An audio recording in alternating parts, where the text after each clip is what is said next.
अच्छा, आप कश्मीर से बिलोंग करते हैं तो एक चीज़ जानना चाहेंगे, कब कब पलायन हुए हैं? क्योंकि आपके पास पूरे आंकड़े हैं और आपने कहा था मैं लेके देखिए, भी आऊँगा। हाँ, मैं तो आंकड़े क्या लेके है? आया मैं हूँ। जानना चाहूँगा एक मैं बार। मैं मैं आंकड़े लेके आया हूँ आपके जी, लिए। जी, मैं वही सुनना चाहता हूँ। देखिए, ताकि हमारे दर्शकों को पता चल सके कि एक्चुअली हुआ क्या था? देखिए, ये टाइमलाइन और जेनोसाइड का रिश्ता जी, पिछली संच कई सेंचुरी से जी, हमारा पीछा नहीं छोड़ा इसने। हमारे साथ बार बार जेनोसाइड हुआ है, बार बार हमारा पलायन हुआ है, बार बार हमें उजाड़ा गया है। हम फिर भी जाते थे, चलो अब ठीक हो गया कश्मीर, वापस जाओ थोड़ा और देखते हैं। जी, लेकिन जब ये 90s तक आ गया तो कहानी बहुत खराब हो गई। जी, आप बिलीव नहीं करेंगे, 14th सेंचुरी में एक बादशाह आते हैं, सिकंदर शाह। जी, आपने वो सुना होगा। उनको बुतों से बड़ी नफरत थी, एंड हिज निकनेम, उनका जो निकनेम था, सिकंदर बुत शिकन। जी, 14वीं शताब्दी में जो कश्मीरी स्टेट हिंदुओं से, कश्मीरी पंडितों से सराबोर थी, जहां पे मंदिरों में घंटियां और अमन था, जी, वो दौर वहां से सिकंदर बुत शिकन जो है वहां से शुरू हुआ। उन्होंने जुल्म करने चालू किया, तो पहला माइग्रेशन उस वक्त हुआ है। जी, फिर दूसरा माइग्रेशन आपका 15th सेंचुरी में हुआ है। जी, इस सेंचुरी में यह होता है, फतेह शाह सेकंड रूल करते हैं, जी, और उनके साथ में उनका जो एक कमांडर था जिसका नाम था शम्सुद्दीन इराकी, वो जेनोसाइड को मैनेज करता है, प्लान करता है। दोबारा से हिंदुओं के मंदिर लूटे जाते हैं, हिंदुओं को मारा जाता है, पीटा जाता है, यातनाएं दी जाती हैं। फिर हिंदू मजबूर हो जाता है कि नहीं भाई उठो, चलो यहां से निकल जाओ। ये दूसरा माइग्रेशन। जी, तीसरा आपका मुगल एरा में हुआ, जब जहांगीर और शाहजहां का ये था। उस वक्त कमांडर थे सरदार इकलाद खान, जी, जिन्होंने कन्वर्जन किए, हिंदुओं को लूटा, घरों को लूटा, संपत्तियों को लूटा, औरतों की बेहुरमती की। फिर मजबूर हुआ कश्मीरी पंडित, भाई चल दो, यहां हालात ठीक नहीं ये है। थर्ड टाइम था। ये थर्ड टाइम। जी, वक्त बदलते हैं थोड़ा सा, क्योंकि आपको पता है सत्ताएं एक हाथ में रहती नहीं है कभी भी, और बादशाहों में भी नहीं रही। जी, तो अफगानों ने हमारे ऊपर, वहां पर कश्मीर में हमला करके उस पर कब्जा कर दिया और हुकूमत जमा दी। और ये सबसे बड़ा वर्स्ट पीरियड था। सबसे ज्यादा यातना, सबसे ज्यादा बेहुरमती औरतों की, सबसे ज्यादा जुल्म गारत। आप यकीन कीजिए, 3 बार ये माइग्रेशन इससे पहले हो चुकी थी। कश्मीरी पंडित समुदाय थक चुका था। उस वक्त उन सर्दियों में उनको माउंटेन टेरेन्स में शेल्टर लेनी पड़ी, जहां पे -10 -20 तक का टेम्परेचर जाता जी, है। इतना जुल्म हुआ। ये था आपका अफगान का दौर। जी, फिर हम आते हैं फिफ्थ एक्सॉर्स पे। ये 18th सेंचुरी का एक्सॉर्स। जी, मुल्ला अब्दुल नबी, इसको मास्टर ऑफ इस्लामिक लॉज कहा जाता, शेखुल आल इस्लाम। जी, ही कंडक्टेड द जेनोसाइड। अब यहां से 18th सेंचुरी से थोड़ा चेंज क्या होता है कि बादशाह हमारे किंग हरि सिंह जी साहब जी, डोगरा राज्य स्थापित कर देते हैं वहां पे। जी, थोड़ा रेस्पाइट मिलता है हिंदुओं को, मगर ये थोड़ी सी खुशी थी, ज्यादा देर तक ये भी टिक नहीं पाई। क्षण भर की खुशी थी। होता यह है कि आपका एक कुक हुआ करता था जिसका नाम था अब्दुल कादिर। अब्दुल कादिर। अब्दुल कादिर ही वॉज ब्रिटिश ऑफिसर का एक कुक था।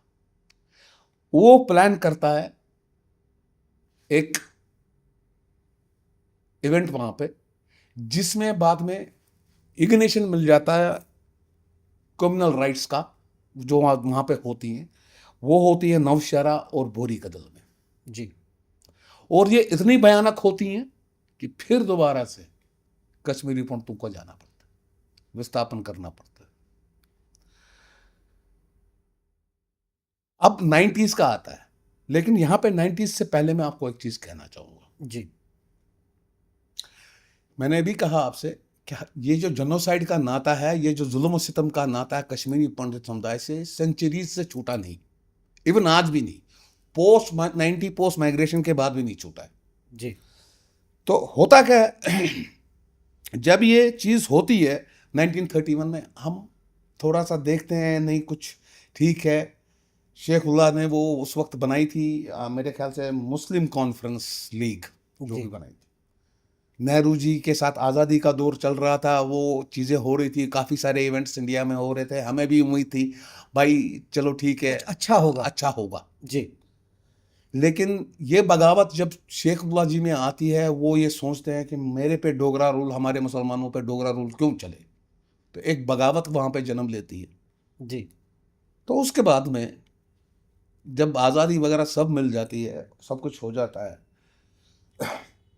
शेखुल्लाह जी नेहरू जी से इस खत वत में लिखते हैं कि भाई ऐसा है, मैं यहाँ पे इस तरह बड़ा एक्टिव हूँ और मैं यहाँ पे ये इस तरह चाहता हूँ। उधर से हरी सिंह जी ये सोचते हैं कि मैं ना इंडिया से मिलूंगा ना पाइए डिसीजन में बाद मिलूंगा, मैं इंडिपेंडेंट हूँ। एक्सटेंशन जिसे कहते हो, डॉक्यूमेंट है। ठीक है। इस दौरान में ये भी हो जाता है आपका कि करवा लेते हैं वो जो भी। तो हम भी सोचते हैं चलो एक इंडिपेंडेंस मिली, अब शायद हम एक सही राह पे निकल पड़ेंगे, जी हम अपनी आज़ादी से अपने मनपसंद तरीके से जी पाएंगे। लेकिन वो भी हमारा ख्वाब टूट गया जब 90 का एग्जॉडस आया। और 90 के एग्जॉडस में, 90 के जुल्म सितम में जो हमें एग्जॉडस करना पड़ा, उसमें तो मेजर रोल रहा है डॉक्टर फारूक का। उसमें मेजर रोल रहा जो सज्जाद लोन के फादर साहब है, गनी लोन साहब, जी उनका बहुत बड़ा मेजर रोल रहा है। अब हमको एक वो गोली दी जाती है कि ये इस वजह से हुआ या उस वजह से हुआ, जी लेकिन ये कंसेप्ट, बगावत का जो कंसेप्ट डोगरा राज के खिलाफ था, वो स्टार्ट से ही हिंदुओं के खिलाफ भी था। आल्दो आप हैरान हो जाएंगे, डोगरा राज में जो आर्मी थी हरी सिंह जी की, उसमें सबसे ज्यादा मुस्लिम्स थे। तो न्याय मिलने की कैसे उम्मीद कर सकते थे? नहीं, बगावत करनी है उसके, वो तो उनके उनके दरबार में नौकरी करते थे, तो बगावत करने की जरूरत क्या थी? जी when you are employed with an king, और वो भी एक उसकी आर्मी में, उसके सिस्टम में, पुलिस में, तो करने की जरूरत क्या थी? ये एक पर्सनल रंजिश को शेख उबला जी ने उसी वक्त बना दिया था, ये डिजाइन सेट हो गया था, जी जिसको थोड़ा थोड़ा टाइम लगते लगते थोड़ा इग्नाइट करते गए और यहां तक 90 तक बात आई तो ये बर्स्ट हो गए कि कंसेप्ट दिमाग वही है और आज भी वही है। आज आप सुनते हो बयानों को, फारूकुल्लाह साहब, उमरुल्लाह साहब, महबूबा मुफ्ती साहब, सजाद लोन साहब, जम्मू अलग होता तो होने दो, हमें क्या फर्क है, अभी जब पीछे बात चली थी। जी तो इस कंसेप्ट को जब इस तरह से हवा दी गई, तो इस चीज ने हमारे को मजबूर कर दिया सोचने पे, भाई हम रहें कहां पे रहें? या तो हमें कन्वर्ट होना, जी या तो सरकारें बोले हम कुछ नहीं कर सकते, हो जाओ भाई कन्वर्ट, तो हमें क्या करें? तो हम कन्वर्ट हो जाते हैं, फिर वो क्या करें फिर? लेकिन वो हमारा मन नहीं मानता, क्योंकि हमारे अंदर में राष्ट्र प्रेम पड़ा हुआ, हम नहीं कर सकते ये चीजें। जी और शायद यही त्रासदी है और शायद यही इलफेट है कश्मीरी पंडित की, कि उसके अंदर में राष्ट्र प्रेम ही इतना भरा पड़ा हो, वो राष्ट्रद्रोह कर नहीं सकता। तो वही वजह थी, हम 90s में जब यहां पे आए तो हमने सोचा चलो पहले तो हम विस्थापित हुए वहां पे, फिर सरकारें फिर फेल हो गई, वो वहां पे वो ठीक ही नहीं कर पाए उस सिस्टम को, तो आज सरकारें वो भुगत नहीं है। ये सरकारों की तो कमी है। आपने क्या दिया, 370 हटा दिया, पार्लियामेंट में नैरेटिव चला दिया, है तह दिल से एक एक कश्मीरी पंडित समुदाय बीजेपी और संघ से बहुत बढ़िया रिश्ता रखता है। हम अपने यशस्वी प्रधानमंत्री जी को सल्यूट करते हैं एटलीस्ट, इस बात के लिए तो बिल्कुल ही हम उसी वजह से जुड़े हैं उनके साथ में। उनका जो राष्ट्र प्रेम अपनी भारत माँ के लिए है, जो वो कदम अपनी भारत माता के लिए उठाते हैं, जो वो उन्होंने करके दिखाया भी है जिसमें हम कहते भी हैं लोग 56 इंच का सीना है। हम कहते हैं मोदी जी, आदरणीय मोदी जी, हमारे ऑनरेबल प्राइम मिनिस्टर साहब, हम आपका सीना 224 इंच का शुद्ध, लेकिन हमारी थोड़ी सी सुध-बुध तो लीजिए। जी। हम आज भी खून के आंसू रो रहे हैं। आज भी हमारे पास वो, आप देखिए ना, हमसे कई लोग ये भी कहते हैं, पॉलिटिशियंस का कई बार जवाब भी आता है, आप तो आ गए यहाँ पे सेटल हो गए, आपने मकान बना लिया, फ्लैट बना लिया। अरे सर, अपनी हमको वहां की प्रॉपर्टी का आज तक एक पैसा नहीं मिला। अपनी थोड़ी बहुत मेहनत करके कुछ करके हमने अगर कोई जुगाड़ किया, आज की तारीख में आसान नहीं है। दिल्ली जैसे शहर में, एनसीआर, कहीं पे भी आपको घर लेना आसान नहीं है। आपको बैंक की वो लेनी पड़ती है, लोन लेना पड़ता है, हेल्प लेनी पड़ती है। और एक बार आपने पवन जी लोन ले लिया, दैट मीन्स आपकी 3 पीढ़ियां उसकी ईएमआई चुकाने में लगती है, और आप कहते हो हम सेटल हैं। This is shame on you. जी। मतलब एक बंदा अगर आज की तारीख में 60-70 लाख रुपए का फ्लैट बैंक से लोन लेके लेता है और 70,000 रुपए की किस्त भरता है, वहां पे उसकी 3 पीढ़ियां इन्वॉल्व हैं, और उसको यह भी नहीं पता कि क्या वो पूरा चुका पाएगा या नहीं चुका पाएगा। जिस दिन ईएमआई रुक जाएगी, घर उससे छीना जाएगा, और आप कहते हैं हम लोग सेटल हैं। जी। आप लोगों को किसी की जरूरत नहीं है। कैसी चीजें हैं ये सरकार जो चला रही है?